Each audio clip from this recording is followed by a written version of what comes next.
New tonight, two pastors now living out on the streets of Norman. No money and no bed to sleep in. It is all part of an effort to raise awareness about homelessness as we head into the most dangerous time of year for them, the wintertime.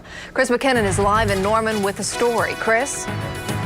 Well, Amanda, tonight we're expecting temperatures to drop down into the 50s, but we've already had a taste of winter, and over the next several months, those freezing temperatures could be very dangerous for the hundreds, if not thousands of Oklahomans living here in our parks and out on our streets. As Oklahomans drive home and settle in for the night, these two men walk in search for a place to stay.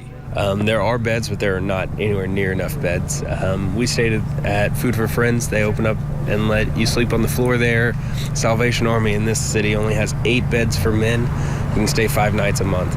They hope to connect with men and women on the streets, like Cody. So there's a real need for homeless shelters. There's a woman in a wheelchair that sleeps and covers herself in blankets over there, right there, in what we call the castles. They're halfway through, and Buff and Wynn have heard dozens of stories. Some of the things that kind of break my heart, just some of the stories like kids being beaten, kids being raped, kids being just abused, just mentally and physically. They hope to change some of that with awareness of an ongoing and widespread problem. It's a problem here in Norman. We may not want to see it. Oklahoma City, it's not just downtown, it's all over the place. We just kind of choose not to see it, avert our eyes, and act like it's not in our neighborhood.